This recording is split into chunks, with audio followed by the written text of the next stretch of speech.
Episodio 9. Consultas con Lotaire. Fase de definición, suplementación, aceite de coco, semillas de chía y mejora de circulación.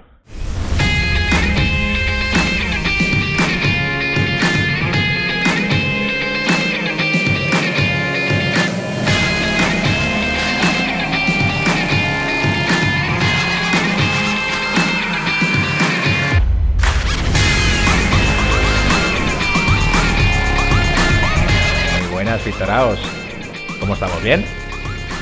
Bueno, te saluda una vez más Carlos Otero, alias Lotaire en redes sociales, y te doy la bienvenida a este nuevo episodio de Fit Tarados al Aparato, tu podcast preferido sobre fitness para dummies. Aquí tratamos noticias de actualidad, consultas, artículos, entrevistas con figuras relevantes del sector y cualquier novedad sobre nutrición, entrenamiento y salud global desde una perspectiva diferente, para que aprendas y te entretengas a la vez. Y hoy te traigo pues novedades. Como verás, hoy es un episodio, un contenido nuevo, consultas con Lotaire. En él responderé a las preguntas que me habéis dejado en redes sociales. Hoy, bueno, tenemos un poquito de todo, os traigo un variado. La primera pregunta trata sobre grasa corporal para iniciar fases de volumen y definición, tanto en hombres como mujeres. Os hablo también de macros para pérdida de grasa, como calcular las cantidades de proteína, hidratos y grasas. Hablamos también de las diferencias de entrenamiento entre fase de volumen y fase de definición. Suplementación, que eso sé que a muchos os interesa, suplementación para pérdida de grasa. Tenemos otra consulta sobre aceite de coco, a raíz de una pequeña polémica que hubo hace poco, como va saliendo de vez en cuando en medios de comunicación, en un programa de televisión en el que se hablaba pestes del aceite de coco. Hablamos del Bulletproof en colación a este tema. La siguiente consulta es sobre semillas de chía. Hablamos de maneras de prepararlas, porque habría que prepararlas de esa manera y beneficios que pueden tener para nuestra alimentación. Y la siguiente también habla sobre, la siguiente consulta habla sobre suplementación para favorecer circulación sanguínea. Y para acabar os dejo una pequeña reflexión sobre un texto en el que hablamos sobre diferencias entre medicación y suplementación, para que quede clarito, ¿de acuerdo? Os recuerdo que colaboro como redactor del blog de la web de Procis y como afiliado de marca.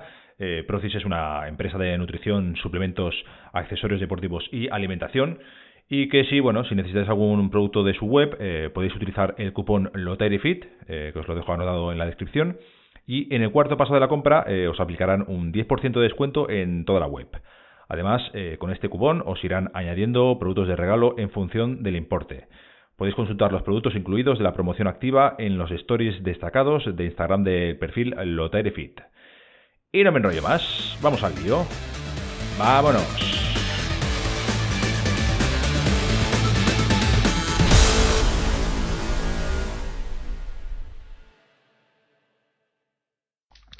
Hola, muy buenas. Quería hacerte una consulta. Mi grasa corporal está en torno al 20%. He leído que no se debería ganar masa muscular hasta estar en torno a un 15%.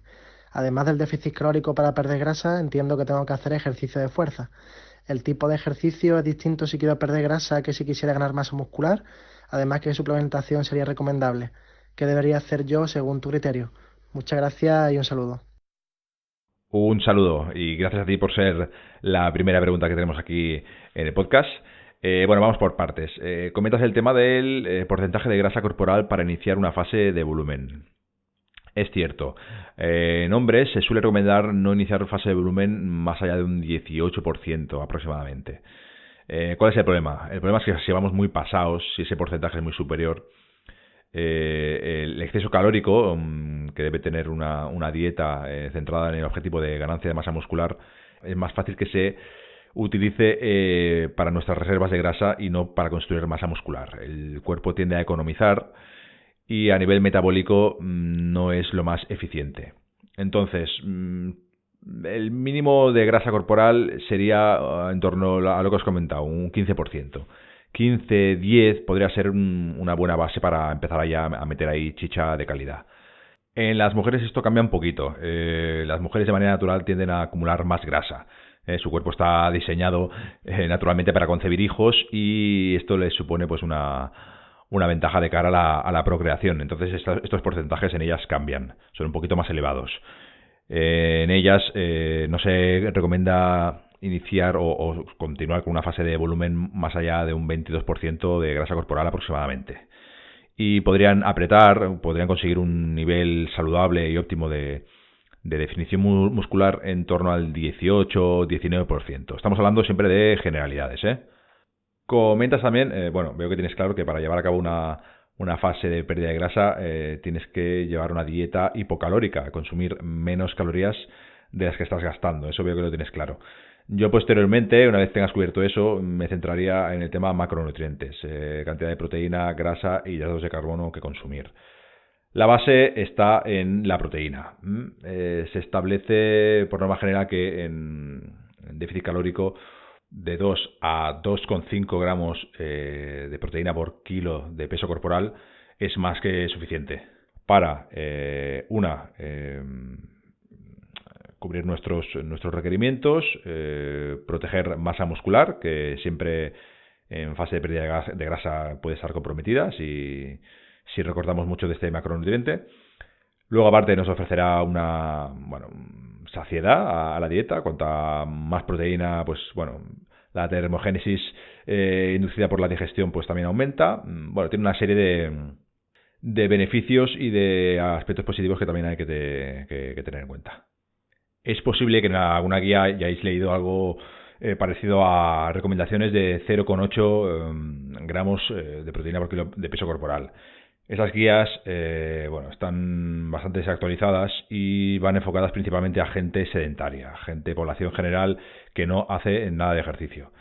No tengáis miedo a esta cantidad de proteína, que es de lo más normal. A veces se habla o se mete miedo con el tema del daño renal, etcétera. Para que haya realmente complicaciones a nivel renal, tienen que haber consumos muy superiores a lo que estamos comentando. Una vez tengas establecida la proteína, pues ya puedes jugar un poquito más con hidratos y grasas.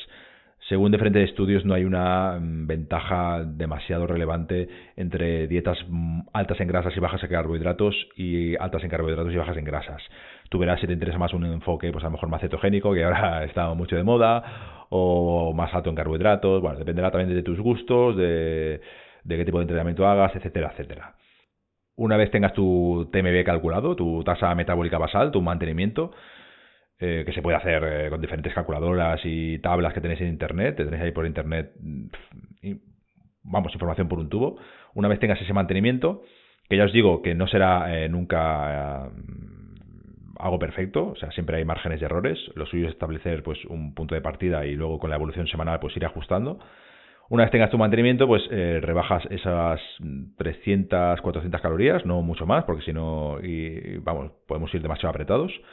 Establecemos las proteínas y luego con los hidratos y las grasas, pues ya jugamos un poquito más. Eso sí, en tema grasas sí que yo no bajaría de un 0,8 gramos de grasa por kilo de peso corporal. Son las que fabrican nuestras hormonas y en dietas clásicas se ha reducido mucho la grasa, incluso a cero en algunos casos, y esto puede conllevar problemas de salud importantes. Así que las grasitas, mantenérmelas ahí bien. En cuanto a los hidratos, esto sería un poquito más variable, pero estaremos hablando de cálculo en torno a los 2 gramos de hidrato de carbono por kilo de peso corporal.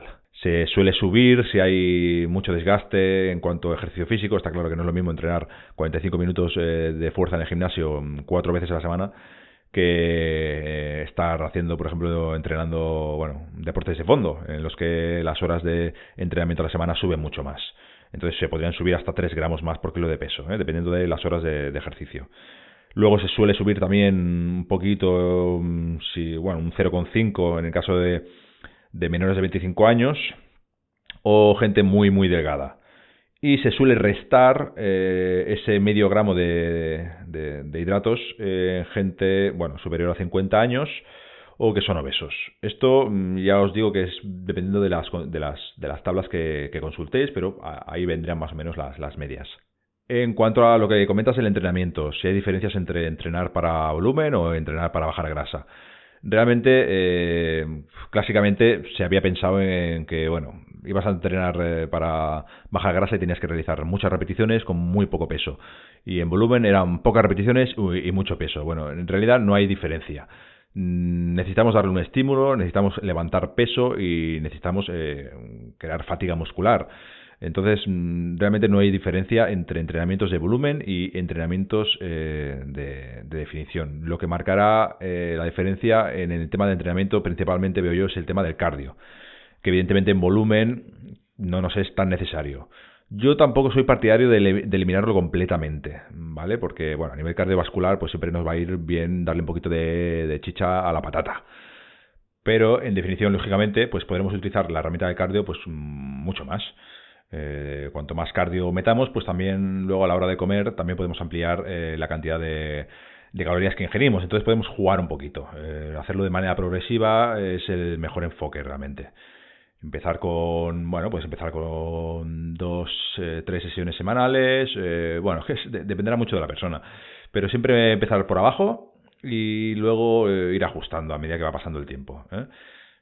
Puedes hacer sesiones de intervalos de alta intensidad HIIT después de los entrenos, por la mañana, por la tarde. Puedes hacer cardio en ayunas, puedes hacer LIS, puedes aumentar tu NEAT, tu termogénesis en tu actividad diaria. O sea, hay muchas maneras de aumentar este gasto diario. Pero en cuanto al entrenamiento, el cardio, digamos, es la diferencia más grande que habrá en lo que es el entrenamiento en sí. Al ir más recortado también de comida, si bajas hidratos también principalmente, pues también piensa que la progresión va a ser mucho menor, por no decir nula. De hecho, si pasas de una fase de volumen a una de definición, verás que con el tiempo tus progresiones van disminuyendo. No tienes tanta fuerza, por lo tanto, el movimiento de pesos también se verá reducido.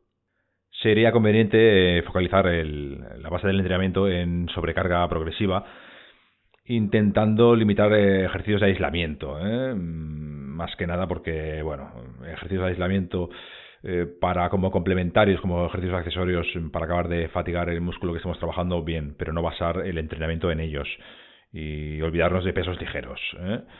Mejor ejercicios compuestos y multiarticulares, en el que impliquemos varios grupos musculares a la vez. Tus amigas serán las sentadillas, press militar, peso muerto, etcétera, etcétera. Y en cuanto a tu pregunta referente al tema de suplementación, pues teniendo en cuenta que el resto de aspectos están cubiertos, pues te diría que, bueno, proteína de suero para mí es un básico. De hecho, ya sabéis que yo no lo considero suplementación, yo lo considero alimentación pura y dura. Es un suplemento que realmente tiene cabida en cualquier tipo de dieta o de fase en la que nos encontremos. Es una herramienta fácil de utilizar para llegar a nuestros requerimientos de proteína. Es un gusto tomársela, si escoges la adecuada, la que te gusta, porque a veces hacemos experimentos y la liamos. Tienes en el mercado marcas de calidad y de diferentes orígenes, ya sea proteína de suero, como de huevo, como vegetal, etcétera, etcétera, de animal, o sea que tienes un amplio abanico de posibilidades. La puedes tomar por la mañana, después de entrenar, para mí es el momento ideal, pero bueno, la puedes tomar como tentempié. Al ser proteína nos ayudará a hacer la dieta más saciante. Y si tienes que escoger una, la gente se suele enfocar a proteínas limpias, que le llaman, bajas en grasa y azúcar, buscando 0 gramos a los 100. Yo realmente no me comería mucho la cabeza con esto. Con un concentrado de proteína de suero, realmente vas que chutas, porque la diferencia de gramos es insignificante. Y esa diferencia luego con la dieta lo puedes compensar sin ningún tipo de problema. Yo me enfocaría más principalmente en que fuera una proteína que me gustara, que me sentara bien al estómago y que tuviera calidad y fuera económica. No me comería mucho más la cabeza. Otro suplemento básico para quema de grasas podríamos considerarlo la cafeína. Es otro de los suplementos todoterreno que sirven prácticamente para todo. Si te fijas en suplementación, te darás cuenta que uno de los principales ingredientes que hay en la mayoría de ellos es la cafeína, como estimulante. La podemos utilizar en los entrenos, 45 minutos antes del entreno, ya que ayuda a la liberación de ciertas hormonas como son la dopamina o la adrenalina, que aumentarán el gasto del sistema nervioso central, aumentarán las pulsaciones y harán un entreno, pues bueno, nos ayudará a hacer un entreno pues mucho más potente. Pero a lo largo del día pues también se pueden ir haciendo tomas de cafeína para elevar ese sistema nervioso central y aumentar también la oxidación de grasas. Con este suplemento, como con todos, deberíamos fijarnos en la dosis para no pasarnos. ¿Qué problema hay? Primero, dependiendo a las horas a las que consumamos cafeína, podemos encontrarnos que nos fastidia el sueño. De eso ya os hablé en el primer episodio del podcast. Así que si queréis, podéis echarle un ojillo. Un ojillo no, un oído en todo caso. Las dosis serían de 3 a 6 miligramos por kilo de peso aproximadamente. Una persona de unos 70 kilos se movería en dosis de 200, 400 miligramos de cafeína. Eso, pues bueno, podéis elegir si tomar café, que es mucho más que cafeína, o adquirirla en comprimidos, que siempre es mucho más práctico y mucho más fácil de dosificar. Yo no tomaría cafeína 6 horas antes de irme a dormir. Hay gente que, dice que se la toma y que no tiene ningún problema para dormir, pero pensad que también nos afecta al descanso. Podéis dormir, pero no descansar. Pensad también en hacer fases de descarga, no hagáis tomas continuas de varios meses seguidos, porque evidentemente adquiriréis una tolerancia con la que tendréis que poco a poco ir subiendo dosis, y el problema que tiene la cafeína es que también acaba estresando el sistema nervioso central. Tampoco se le puede hacer una demanda continua por un largo periodo, porque acabará produciendo incluso el efecto contrario. Puede acabar subiendo cortisol, que ya sabéis que el cortisol es muy amigo del catabolismo y nos puede fastidiar. Otro suplemento que puedes mirar es el té verde. El problema con el té verde es que aquí la gente se toma tazas pensándose que eso será algo relevante en lo que es el objetivo de pérdida de grasa. En parte es cierto, ¿vale? El té afecta por diferentes vías. Por la vía de la oxidación de grasa, mejora la absorción de nutrientes y también puede ayudar a disminuir el apetito. ¿Qué pasa? Que dentro del té verde están ciertos compuestos, ciertas catequinas, que son las responsables, las interesantes en este tema. La principal en tazas de té verde se puede encontrar de manera muy, muy pobre. Deberíamos consumir muchas tazas a lo largo del día para tener un efecto realmente interesante, o al menos eso es lo que han reportado ciertos estudios. Por lo tanto, en este suplemento sí que lo interesante sería que si te lo tomas para tema de pérdida de grasa, te tomaras extractos de té verde que vienen en suplementación. De todas maneras, pues puedes tomar té perfectamente, mal no te va a ir, todo lo contrario, todo lo que sea hidratarse va a ser positivo, pero de la misma manera que te digo que el café no es solo cafeína, pues el té no es solo catequinas, tiene otros compuestos que nos pueden ser interesantes. Luego también podemos comentar, por ejemplo, la yohimbina, que se ha puesto de moda este año, ha salido a la palestra por un montón de sitios. Lo cierto es que no hay... Es un suplemento relativamente nuevo, no ha salido a la palestra hasta hace relativamente poco. Es un compuesto que se extrae de la corteza de un árbol. La yohimbina bloquea ciertos receptores que favorecen la acción de catecolaminas. Las catecolaminas son unas hormonas que se segregan en la glándula suprarrenal. Estas, una de sus funciones es intervenir en la fase de quema de grasa corporal. Hay estudios prometedores. El problema que veo yo es que hay que controlar mucho la dosis. Yo, no la he probado, ya os lo digo ahora. Hay que controlar mucho la dosis porque lo que sí que reportan efectos secundarios bastante feos. Taquicardias, aumento de presión arterial, puede dar ciertos ataques de ansiedad. No es algo que no es un suplemento que yo recomiende. Si queréis investigar por vuestra cuenta, pues ahí tenéis la información como siempre, yo os la ofrezco, pero en algunos países se ha prohibido. No es difícil de encontrar, como siempre, pero pues ahí lo tenéis para bichear. Después tienes otro tipo de suplementos como el aceite MCT, triglicéridos de cadena media, que en el contexto de una dieta cetogénica pues te pueden ser de interés. Otros como el CLA, que aunque es un poco controvertido el tema, pues tampoco está mal que le eches un vistazo a ver si te interesan en tu contexto. Otros como Garcina Camboya, que también estaría involucrada en el almacenamiento de grasa corporal a partir del bloqueo de la absorción de carbohidratos. En fin, hay productos que, si te fijas, ya llevan un combo de muchos de los ingredientes que comentamos. Extracto de café verde, ciertos bloqueadores de hidratos o de grasas como la alubia blanca. O sea, si te pones a mirar, no acabas. Pero no voy tampoco a darle muchas vueltas más al tema porque quizás estoy extendiéndome. Bueno, se nota que me mola el rollo de la suplementación, pero creo que es extenderse demasiado en un aspecto que no aportará seguramente ni un 5% de todo el resultado final. Yo aquí os he dejado la información y ya por vuestra cuenta hay información por un tubo, como os he comentado, y ya está.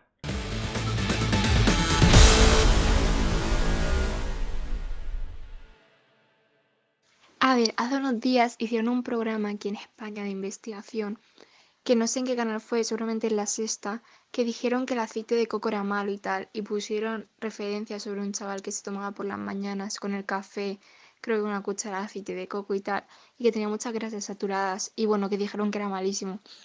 Y tengo la duda de si es verdad o no, porque han vendido mucho de que es buenísimo para todo, que es, vamos, lo mejorcito como el aceite de oliva, y eso, que me dejó en duda. Bueno, voy a intentar, me acabo de dar cuenta que la primera pregunta me he pasado casi un cuarto de hora con ella. Voy a intentar ir más al grano porque si no esto se puede hacer un poquito pesadete. A ver, en el tema este de lo que comentaste, sí creo que fue 4 la que hizo el programa este hace unas semanas. No lo sé seguro, pero bueno, de todas maneras, como siempre os digo, la televisión por norma general no es una buena fuente de información general a todos los niveles. Pero cuando hablamos de tema de nutrición, aún menos. Entonces, siempre os digo lo mismo. Televisión, ojito. Y si queréis una opinión más formada sobre el tema, podéis escuchar también el episodio número 2, que entrevistamos a Alberto Oliveras, que es experto en nutrición y también en medios de comunicación. El café que comentas es el conocido Bulletproof. Es café al que se le añade, pues en este caso en el programa le añadí aceite de coco, pero bueno, se le puede añadir otro tipo de aceites, mantequilla, etcétera, etcétera. Es un café interesante, sobre todo para gente que tiene dietas altas en grasas. Aporta mucha energía, pero bueno, también tiene sus, bueno, no contras, pero digamos que como todo tiene ventajas y otras desventajas que también hay que tener en cuenta. Tampoco aporta demasiados nutrientes, entonces bueno, hay que valorar el interés de cada uno en tomar ese tipo de cafés. Está rico, eso sí, aporta energía rápida y es perfectamente saludable. ¿Cuál es el problema aquí? El problema es que cada cierto tiempo pues surgen noticias alarmistas o ciertos científicos que en ciertos sitios pues sueltan el titular y crean un poquito de alarma social. Al aceite de coco clásicamente se le ha acusado de ser perjudicial para la salud por, entre otros argumentos, pues porque es muy alto en grasa saturada. Si veis la información nutricional de cualquier aceite de coco, veréis que prácticamente en 90-95% de su composición es aceite graso saturado. Y como siempre nos han dicho que la grasa saturada es mala, pues nos volvemos locos. Y nada más lejos de la realidad. ¿Sois conscientes de que la leche materna es altísima en grasa saturada? Nos hace pensar eso, que quizá el problema no es centrarnos en los nutrientes, en echarle la culpa a ciertos nutrientes, sino en preocuparnos de cuál es el alimento que los alberga. En este caso, el aceite de coco es consumido por culturas y por sociedades asiáticas, por ejemplo, o de otros sitios del mundo, y no tienen una prevalencia superior a enfermedades coronarias o cardiovasculares más altas que las que podemos tener aquí. Entonces no tiene sentido echarle la culpa al aceite de coco de un mayor riesgo cardiovascular, porque no es así. La principal diferencia de aceite de coco con otros tipos de aceites grasos, como en este caso el aceite de palma, al que se le ha comparado muchas veces y al que sí que habría que prestar atención en limitar, es su composición en ácidos grasos de cadena media. El aceite de palma es rico en ácidos grasos de cadena larga y el de coco es en ácidos grasos de cadena media. Cambia totalmente su composición. No es extraño de todas maneras que a día de hoy aún haya gente que demonice aceite de coco cuando en muchas universidades, aún en las carreras, en los apuntes aún te encuentras mensajes como el que hemos comentado de que el aceite de coco eleva el riesgo cardiovascular. Pero bueno, lo suyo es mirar la evidencia que hay hoy en día y darse cuenta de que esto ahora mismo no es así. Bueno, ahora mismo ni antes. Lo que pasa es que en temas nutricionales, el aceite de coco es un ejemplo claro, tendemos a polarizar tanto las bondades como las desventajas de todos los alimentos. Y en este caso, pues se ve claro. El aceite de coco es rico en ácido láurico, en ácido caprílico, es muy interesante, tiene beneficios a nivel de piel, a nivel microbiano, es un antifúngido, proporciona un tipo de energía que no hace falta que pase por el sistema linfático, por lo tanto se obtiene energía de él muy rápidamente, la digestión y la asimilación es rapidísima. Tiene un montón de beneficios, pero eso no significa que sea milagroso ni significa que vaya a ser superior a el venerado aceite de oliva virgen extra que tenemos aquí en este país. Yo personalmente, lo he dicho ya en más de una ocasión, yo utilizo aceite de coco para cocinar. Se transatura más tarde, aguanta mejor la temperatura, pero bueno, tampoco es algo que remarcar porque yo tampoco cocino a altas temperaturas, pero bueno, utilizo el crudo para las tostadas, para ensalada, para lo que sea, utilizo el de oliva. La diferencia de precio también es bastante alta. El de coco, bueno, no es tan sostenible, no lo tenemos tan cerca, es mucho más caro, pero bueno, con la cantidad que yo utilizo, pues para mí tampoco me resulta un problema. Así que sin más, si te interesa utilizarlo sin ningún tipo de problema, eso sí, mira que sea aceite de coco virgen. Con esto nos aseguramos de que no es hidrogenado, que sería el que sí que habría que evitar. El aceite de oliva virgen extra es posible que te lo encuentres en algún supermercado, pero bueno, por curiosidad, esta denominación es totalmente comercial, ya que el extra solo le pertenece a nuestro aceite de oliva virgen extra, pero en este caso, pues eso, mirando que sea oliva virgen, vas que vuelas.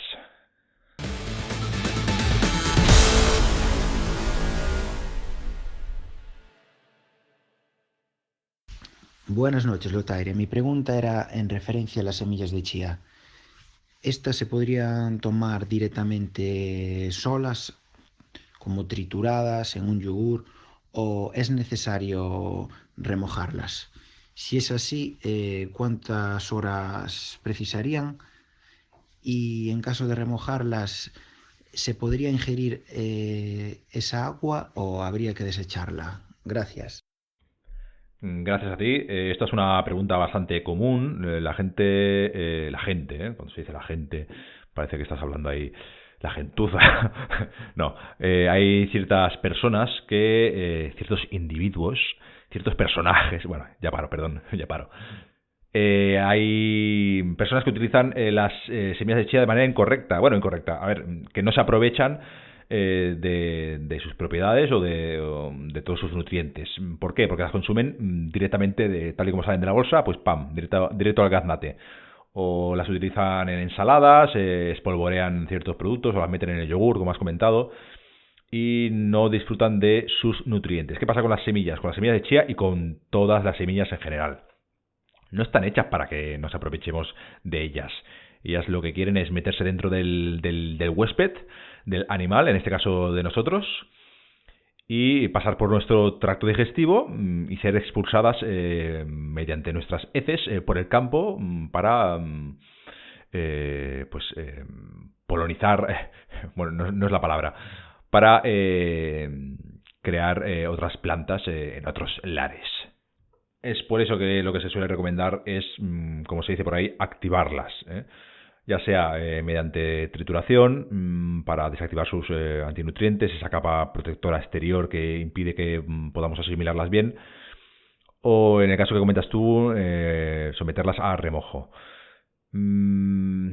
Hay ciertas variedades de chía, depende de dónde busques la información, dicen que con 15 minutos ya tendría suficiente para que se hinchara, demasiado poco. Como mínimo 3-6 horas sería un buen periodo para poder aprovecharse de ellas. Si las dejas la noche anterior, pues perfecto.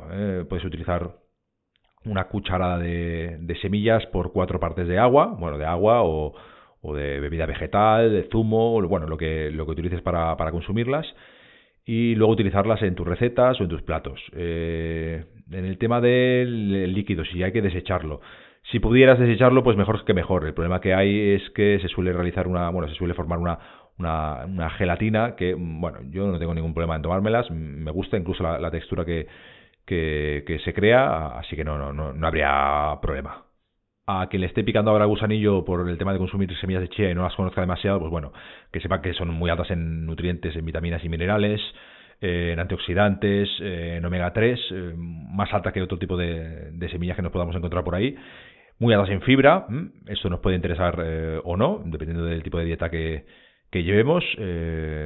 Y bueno, también saber que tienen mucho calcio, más calcio que la leche, en este caso, como curiosidad. Tampoco vais a meteros 1 kilo de chía, pero bueno, viene bien saberlo, es culturilla.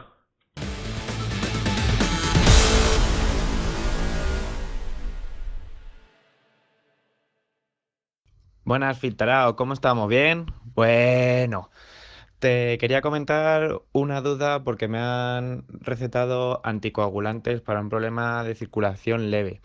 Como sé que tuviste problemas coagulantes con el tema de la pierna y eso, te quería preguntar para ver si sabías de algún suplemento para sustituir y favorecer la circulación y no tener que medicarme con una sustancia extraña y yo creo que innecesaria al ser un problema leve. Un saludo y muchas gracias. Muchas gracias a ti por la pregunta. A ver, antes de nada habría que saber lo que entendemos por problema leve de circulación. También el tipo de anticoagulante que te han recetado.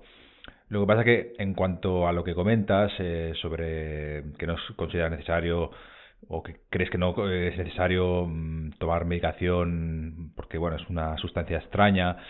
A ver, si te suplementas, has de pensar que puedes estar suplementándote con otra sustancia igualmente extraña. Yo te puedo aquí recomendar suplementos como el ginkgo biloba, como el jengibre, como la curcumina, como el omega 3, que tienen probados efectos anticoagulantes. Lo que pasa es que habría que saber cuál es el problema específico, la dosis, y en todo caso ha de ser el especialista, el médico sanitario, el hematólogo, que es el verdadero experto en el tema, el que evalúe tu situación y que en todo caso pues que vea conveniente cambiar la medicación que te haya pautado por esta suplementación. Que ya de entrada te digo que yo el trato que he tenido con hematólogos son un poco reacios, pero principalmente porque no están muy al día o porque ellos trabajan A ver, no están muy al día. Cuidado que aquí estas cosas las escucha gente que luego me ven por la calle y me quieren apuñalar. Vamos a ver. Que en todo lo que son suplementos, pues los efectos que pueden tener están menos estudiados que mucha de la medicación tradicional que se está pautando. Entonces es complicado que vayas a encontrar a un hematólogo que te diga no te tomes el anticoagulante y tómate jengibre o tómate 2 cápsulas de ginkgo biloba, etcétera.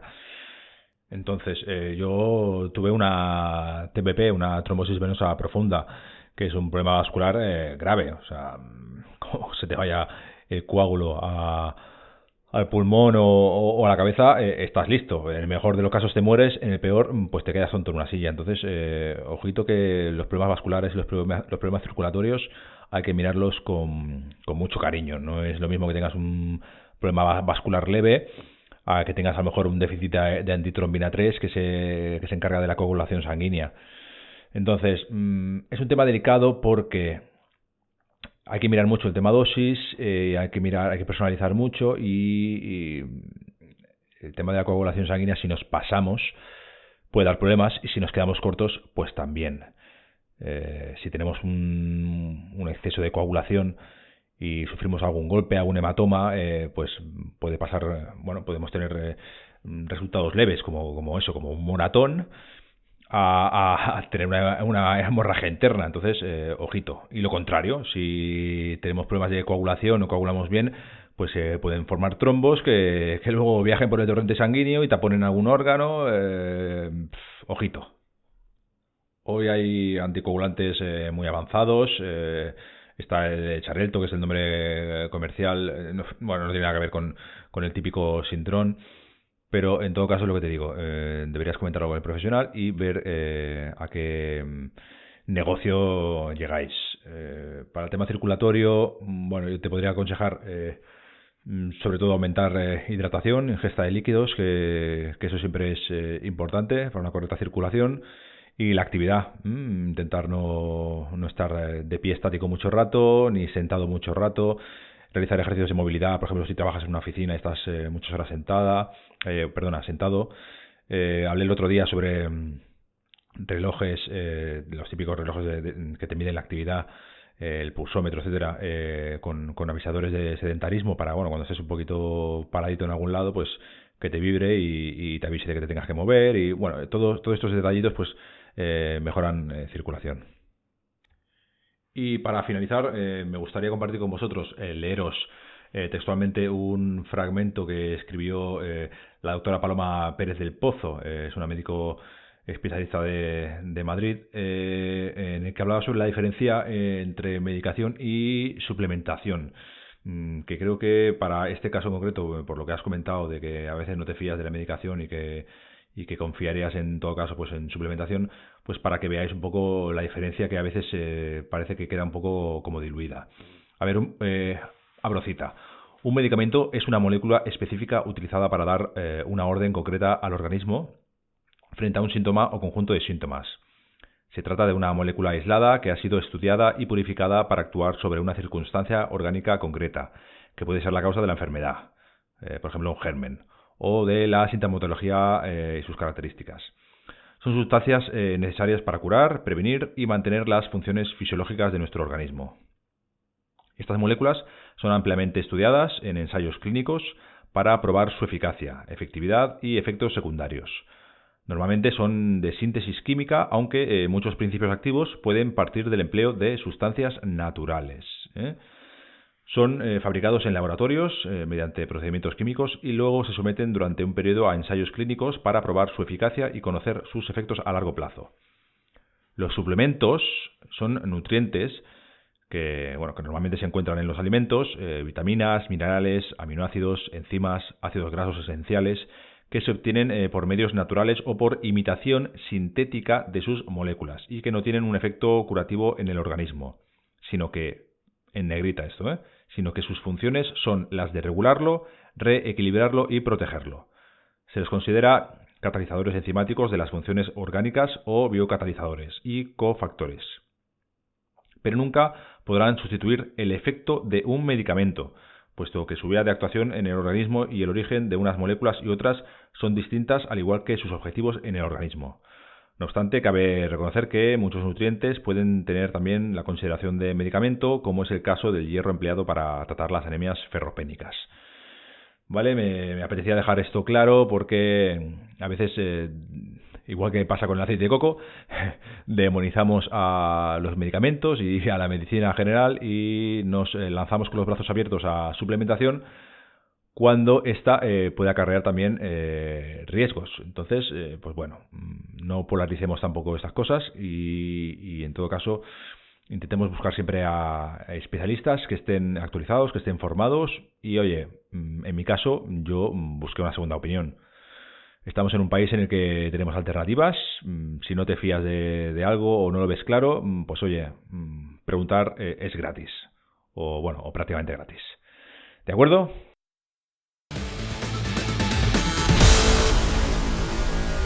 Y hasta aquí el primer Consultas con Lotaere. Espero que os haya gustado el formato. Si es así, pues bueno, pues comentármelo y haré más en el futuro. Tengo unas cuantas preguntas en la recámara que seguramente utilizaré más adelante, pero sabéis que me podéis enviar mensajes de audio a través directamente por ejemplo, de mi perfil de Instagram. Ahora en los mensajes privados se puede dejar notas de audio. Pues dejáis la nota de audio ahí, yo os lo agradezco porque me ayudáis a crear contenido aquí para el podcast. Y ya está, así salimos beneficiados todos, ¿de acuerdo? Bueno, tienes la opción de suscribirte si te ha gustado, si no estás suscrito ya, que espero que sí. Así te llegarán los avisos de nuevos episodios y no te perderás ninguno. Te agradecería también que me dejaras un corazoncito, estrellitas o lo que sea que te esté pidiendo la plataforma de escucha. A mí la verdad es que me echas una mano. Y si tienes que dejarme algún comentario positivo o negativo, pues también será bienvenido. Todo lo que sea para mejorar contenido, genial. Te recuerdo que si quieres ponerte en contacto conmigo, aparte de lo que te he comentado de Instagram, puedes escribirme aquí mismo, contesto todos los mensajes, o al mail lotairefit@gmail.com. Y para acabar, recordate que aunque el buen contenido no hace falta pedir que se comparta, si lo haces podremos llegar a más personas y así aumentar esta comunidad de Fittaraos. Sin más, recibe un cordial saludo y hasta pronto.